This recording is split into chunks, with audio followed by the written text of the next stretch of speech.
you are somebody who is in the criminal justice system, if you're incarcerated, again, it's something that you can control. It's something that you can start taking a positive ownership over your life and start realizing that you do have some power.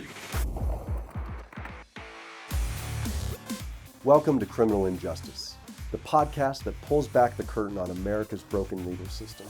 I'm your host, Casey Krizman, a criminal defense attorney and former criminal defendant. I fight in the trenches to defend those caught in the machinery of our so-called justice system. Each month, we bring you raw conversations with activists, advocates, and experts who are working to expose systemic oppression and create real change for the system and for the people caught up in it. We dive deep into troubling realities of a system that seems designed to keep people trapped in cycles of poverty and incarceration. The fight against criminal injustice starts now.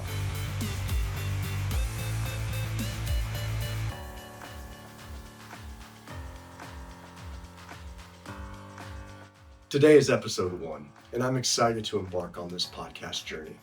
I'm especially thrilled to have Oliver Vaughn as my first guest. Oliver is a body worker, someone who uses massage and personal training to help people improve their lives physically, leading to psychic change. While physical well-being and criminal injustice may not seem intertwined, the fact is, when your life is turned upside down, finding something that you can control can be a game changer, getting you through that traumatic experience. In the midst of chaos, do things that feel empowering and rise above it. Welcome, Oliver, and thanks for being a guest on our first show. My goal with this episode is to give folks tangible direction on how to take control of their lives and their physical and mental well-being. It's no accident that this is my first episode and what I'm choosing to focus on, because it is really the foundation of how people can take control of their lives. You know, in my line of work, the legal stuff is half the battle. Criminal defendants come to me and their life is in shambles and they need help and guidance. And that's why we're here today talking to you. Now, you're a body worker. What does that mean? For me, I like the term body worker because I'm technically a licensed massage therapist. But I think generally when people think massage therapy, they think of like spas, wellness, that type of stuff. Nothing wrong with that. But for me, body work is really getting into like those deep issues like you're talking about that are kind of starting to pull people apart, starting to cause stress, pain, whatever dysfunction in their life. So that's really what I go after with body work, is wherever those problem areas are and work through those things. And then I also do strength training as well. So I also kind of work on releasing stress, all that good stuff, but also like building strength and resilience in the body as well. So that's what I like. That's what body work is to me. Yeah. Okay. And how did you get into body work? Kind of like long story. I mean, I guess I would start with honestly. As a kid, my mom would let us stay up late if she allowed us to like rub her feet. So I think that was where it started. It was like literally just going for that, and that's I think where I got a feel for like tension and stuff. Yeah. So I think I was actually doing a decent job, kind of like working tension out of my mom's feet, and got a good feel for that. Okay. And then like as life progressed, I was an athlete, played sports, did a lot of powerlifting in college, and then ran into like my first serious bout with back pain, like my first year after graduating. And then from there, kind of started digging into just like, how do I fix this pain? And it was like debilitating, caused frankly just a lot of depression. It was like a pretty rough time in life. Right. I figured out how to like get into foam rolling, lacrosse balling, and found like a particular muscle in my hip and got a release out of that. And that pretty much instantaneously fixed my back pain. Oh, wow. So from that point, I kind of knew that I was like, and I had this wave of euphoria that came. I was like almost like crying in the gym, trying to like control my emotions. Right. But it was this massive wave of like, euphoria. I was like super happy and just grateful that I was out of pain. And I felt like just this massive shift in like my psychology and just everything from that point. A psychic change. Quite a bit, yeah. Because I mean, again, it was like I was depressed, sad, just like not having a good time. Right. And literally that one release kind of switched it from like, I have hope, there's a way out of this, I feel better. And then from that moment, that's where I kind of really knew like massage and body work, was just super duper powerful. And almost in an instant, sometimes if you're lucky, you can create that shift for somebody. So that's like short story long, And it sounds to me like you were in pain and you took it into your own hands. Definitely. And that is a huge part that I like to focus on and kind of, push on to my clients is that they have some control. There is something that they can do about this. And I think having that moment where you're empowering somebody of like, there is a way out and you have to do something about it is a big moment for people. So, yeah. So when we're talking about body work, you've mentioned massage and personal training, weight strength training. Um, a lot of folks are coming off the couch, or they might be reasonably fit, but don't know where to start. Uh, Outside of the massage and personal training, where are good places for people to start taking control of their personal or their physical well-being? Yeah, I think like you can obviously start with the basics of just like literally get outside, go on a walk, Okay. go eat good food, Right. get good sleep, drink water. Those are like the basic things. Right. And then I think with the internet today, honestly, education is so huge and it's so widely available. Like there's nothing stopping anybody from getting online and seeing stuff like this and figuring out like how do I actually take control and Right. move forward. So yeah, like start with the basics and then go get educated and kind of just keep taking that next step. Okay. Yeah. Now you mentioned eating, sleeping, these basics. Mm-hmm. What does it? Why is that so important? Yeah, I think it's important for me just because it creates almost like a rhythm in life, and that we're very cyclical beings. Obviously, we have a circadian rhythm, and our hormones, everything kind of functions off of that. So if you're lacking a rhythm in your life, if you're on drugs, staying up late, have no, consistency with like social circles or just any habits at all, it's going to lead to just relatively irrational behavior, honestly, in my opinion. So I think if you can start with those basics of like get a schedule down, go to sleep, wake up, go outside, get some sunlight, that's going to start at least regulating those basics. Right. And that gives you at least a platform, kind of a foundation to build on. So that way you can actually like go make better decisions. Right. So that's why that stuff is so important to me. And I always stress that. I think people look at too far ahead of those things sometimes. And if those things aren't in place, I feel like nothing else honestly matters too much. It's so often. So, yeah. Yeah, so often they, when people want to get into shape, they say, "Oh, I need to go sign up for that half marathon or that 10K," and they start running right off the couch. Mm-hmm. And I don't want to take away from, hey, get active, absolutely, and create goals for yourself. Mm-hmm. But perhaps the first step to being physically fit is to eat healthy and get sleep.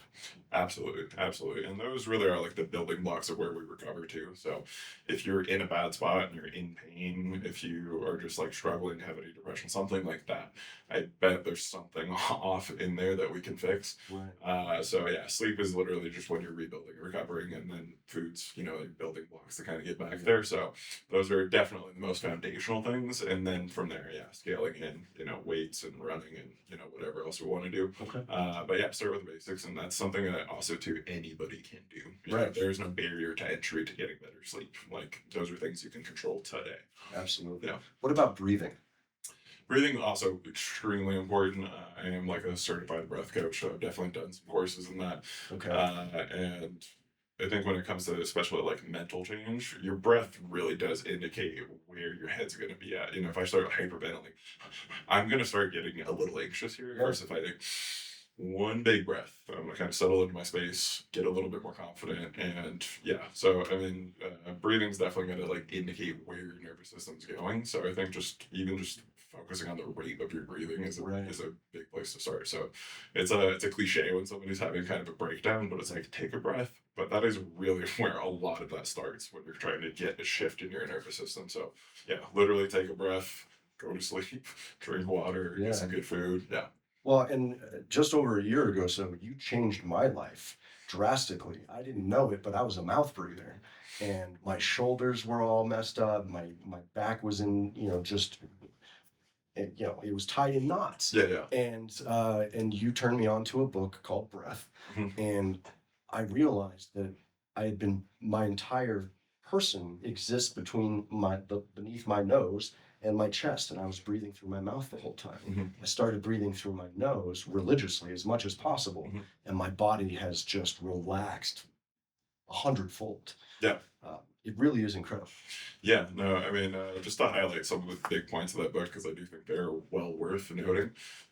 Nasal breathing is, yeah, just huge for your nervous system in terms of like literally your fight or flight is linked to mouth breathing. So if you think about like you're running from a tiger or like in the depths of a fight for your life, you're probably breathing in through your mouth, and that kind of indicates to your body we're in danger. So that's like a huge, huge thing. If you're telling your body we're kind of in danger, we're on the edge all the time because we're mouth breathing. Versus if you take a nose breath, then you kind of know that you're at least safe. You're in a place where you can have that space to breathe. And I think a lot of people just don't take that time to acknowledge it, and you're an Iron Man, like you're going through one of the craziest physical trials ever and still maybe having some of those issues. So professional athletes, college athletes, Ironmen can still have these problems. Another couple of things with nose breathing versus mouth breathing is that it just also is like a little bit of a humidifier and a purifier of air. So it's literally the cleaning air as you get in, which like you get less dehydrated, so there's just a lot of things where it literally like creates like a better like homeostasis, like a better environment for your body of just like you're gonna be calmer and you're gonna have better, cleaner air in your body. Bunch of other benefits to go into with that, but I could nerd about for a long time. When I breathe in through my mouth now, I feel as though I'm getting unenriched air. Whereas if I'm breathing through my nose, I feel like I'm getting what I'm supposed to get through the air. Yeah, absolutely. Yeah. So, and look, we could do an entire episode on breath because it really did change my life that much. But I want to actually go now to your personal story. You actually have an incredible off the couch to, or maybe not off the couch, but why don't you just tell us, where were you when you started your physical change? Yeah, I mean, my biggest physical change, like I said, is pretty much when I started with bodywork. That like first hip release, getting out of back pain. That was a big moment where I started losing a lot of weight. So at that point, I was 330 pounds. Wow.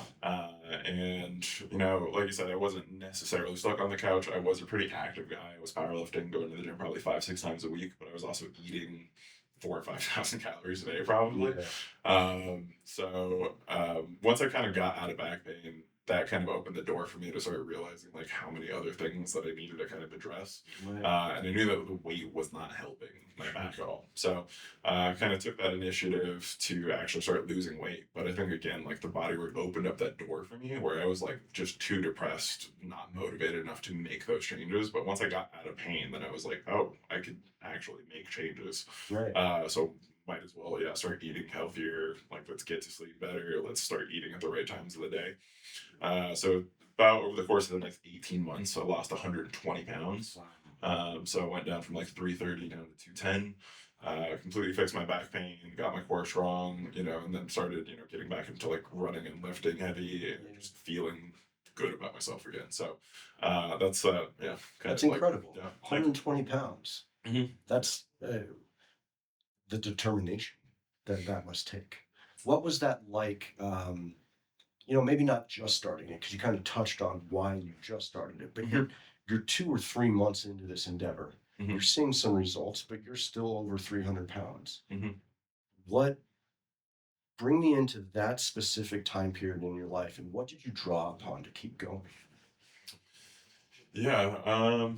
I mean, I think I was lucky in terms of, honestly, this is just my own personal story of like, for me, I think I had like reverse body dysmorphia. So like, I think I always like saw that in myself that I could get down to that weight. So I think that's a huge kind of advantage that I had going into it. I think some people are maybe stuck in this headspace of like, I am this big person, I'm never going to lose the weight. Luckily for me, I kind of had this idea that like, I'm going to get down to that weight eventually. Like I knew I wasn't going to be stuck at 300 my whole life. Like I knew at some point I was going to make that shift. So I think that helped to kind of have that vision at the end, to kind of have the confidence to start.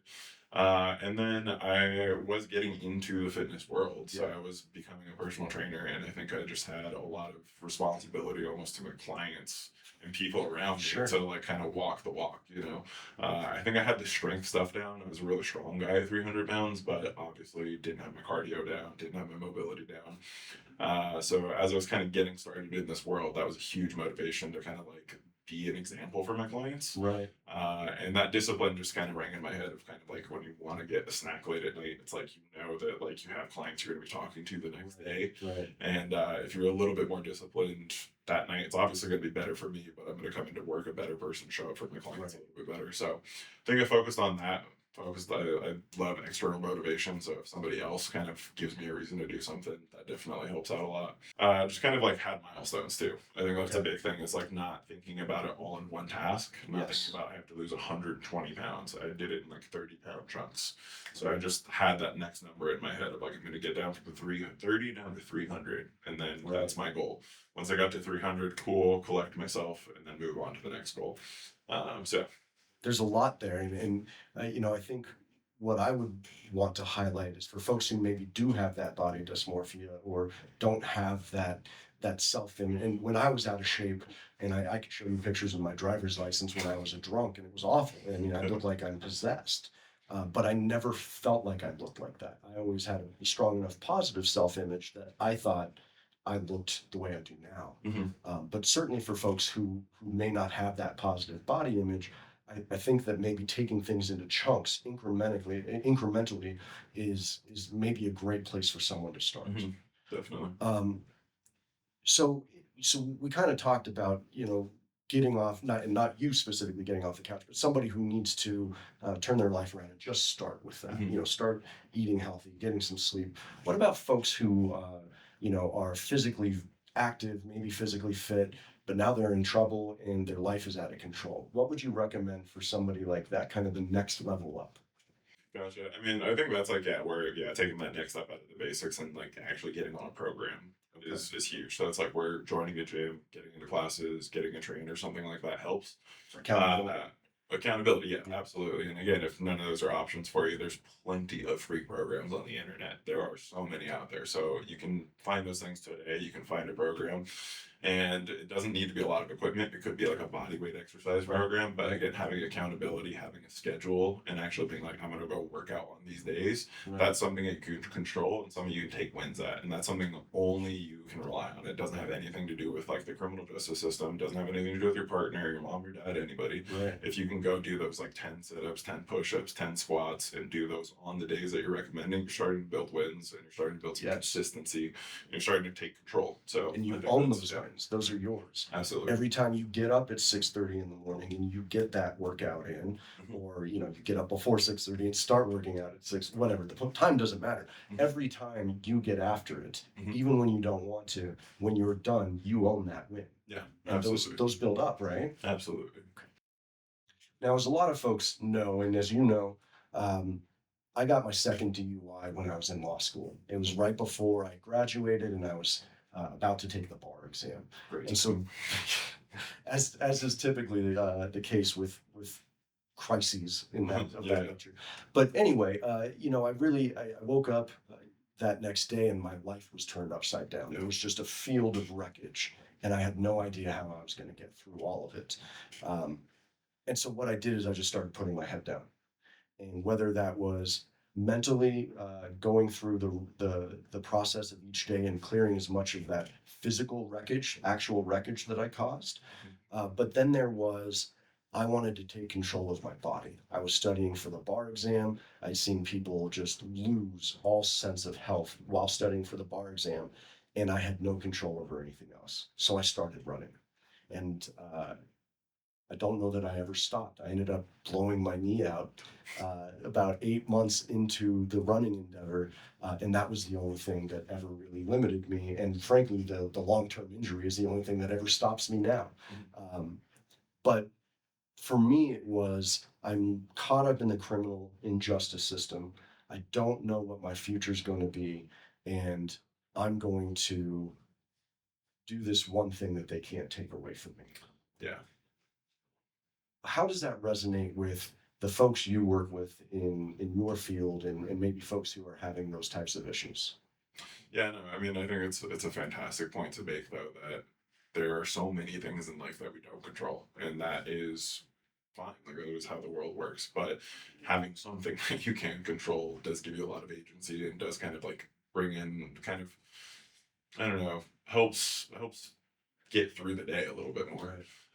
So yeah, I work with lots of like business executives, people who work in government, small business owners, people who are dealing with the world at large and have a lot of stuff coming at them. So to wake up and start the day at 6 a.m. and then do a couple squats and kind of like know that they came in planning to do that, they did that. Nobody else has anything to do with that. Right. Again, it gives them the confidence to kind of like start moving throughout the day. But if nothing is really within your control, it's easy to get kind of scatterbrained, kind of let the world start taking control of you, and then you don't really have any agency left. So, again, I think starting out with a run, something where you're like, I'm going to go do this thing. There's nobody really getting in your way. Right. Again, it gives you that confidence to kind of start focusing on what you can control, and that spreads across your entire life, because if obviously it's pretty easy to control the sit-ups or the squats in the morning, it's harder to control your staff or harder to control, the government or whoever else you're working with. But there are little things in each one of our businesses or, like criminal justice cases that we can control. And you just got to focus on those things and kind of isolate them and do what you can about what you have control over. And what I want to do there is you mentioned that doing the squats, or at least controlling the squats, is relatively easy compared to the rest of your life. Right? Yeah. But you and I both know there are so many cold mornings, there's those days when you just didn't get the night's sleep that you wanted. But you've made that promise to yourself that you were going to do the thing in the morning. So I want you to go into that place with me, because you and I both know what it is. Yeah.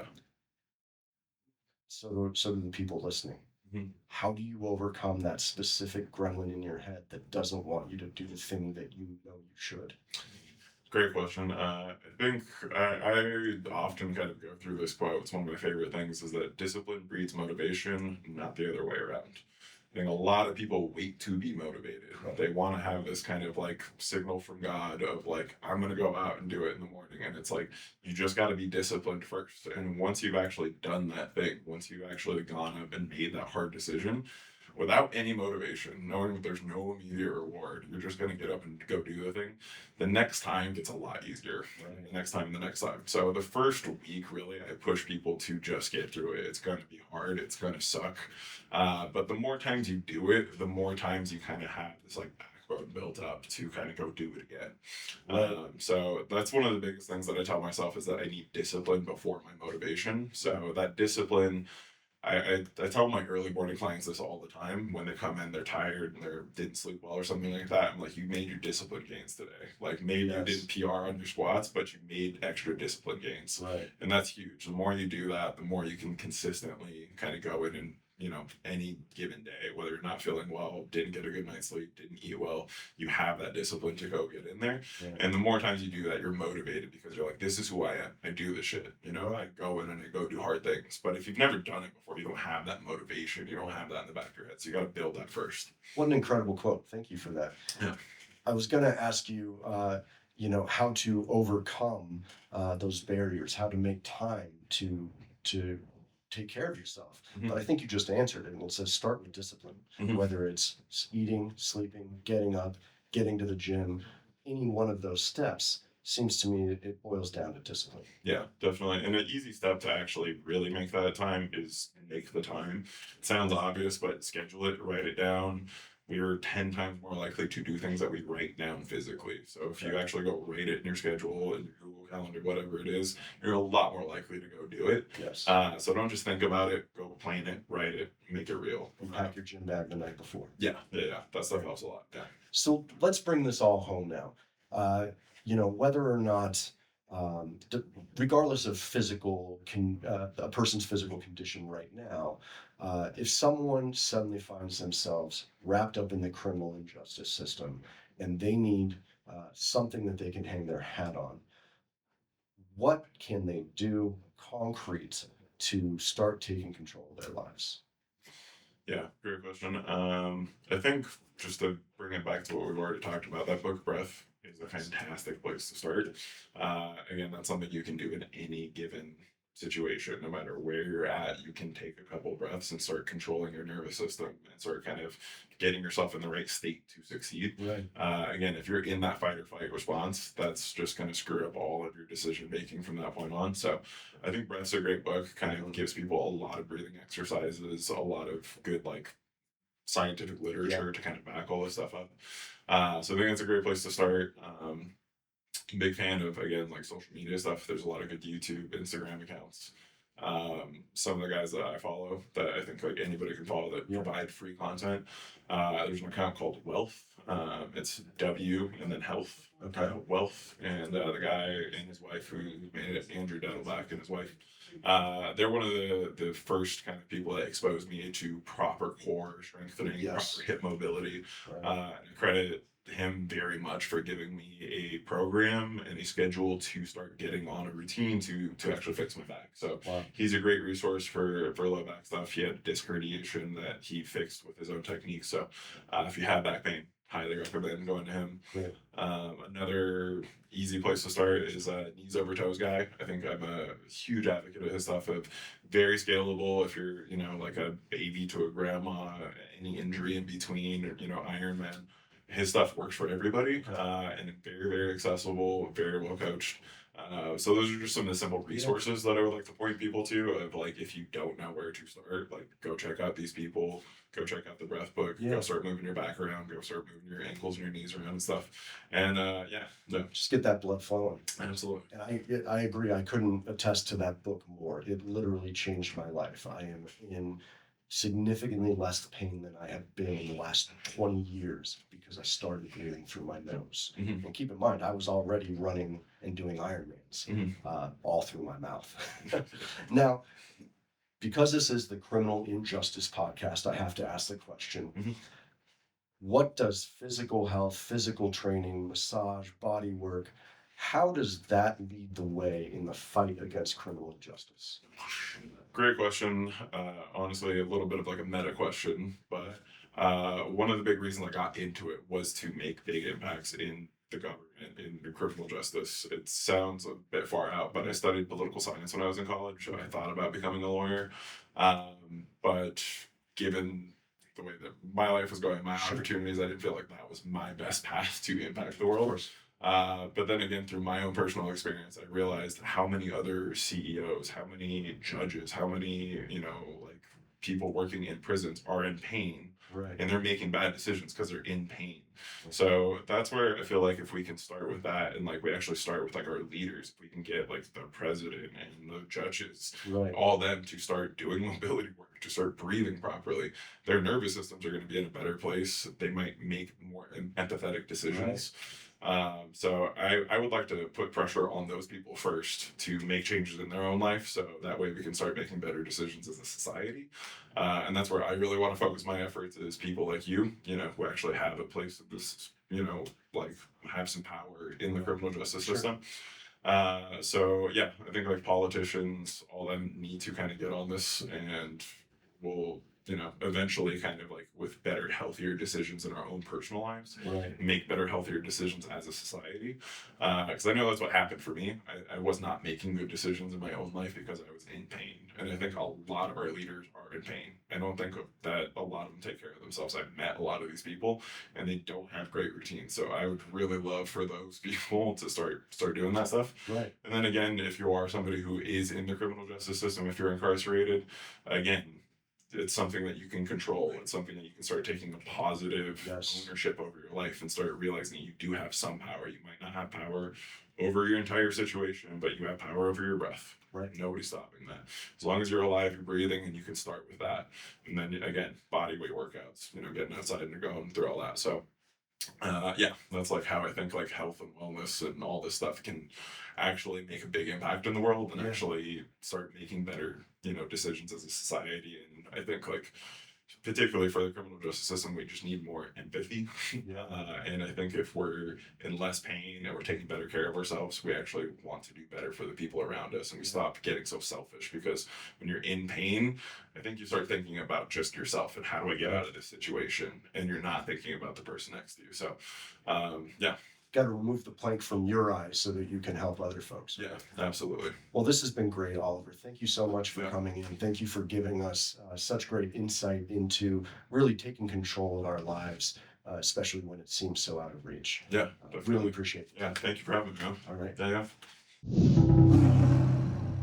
I wanted to take a moment today after speaking with Oliver to talk a little bit about REVO Physical Therapy. That's where Oliver works. They have two locations, one in Boulder and one in Denver. They focus on personal training, massage therapy, and dry needling. And frankly, they do an incredible job. They've changed my life. They are dedicated to getting to the bottom of the problem, whether that's dry needling the ancient pain and of muscles that have been tied up for years, or just getting those knots unkinked so that you can start moving again. Also strength training, and really they provide a great community for their folks as well. So I really recommend you reach out to REVO if you are looking to improve your physical well-being. They really do a great job. Thanks.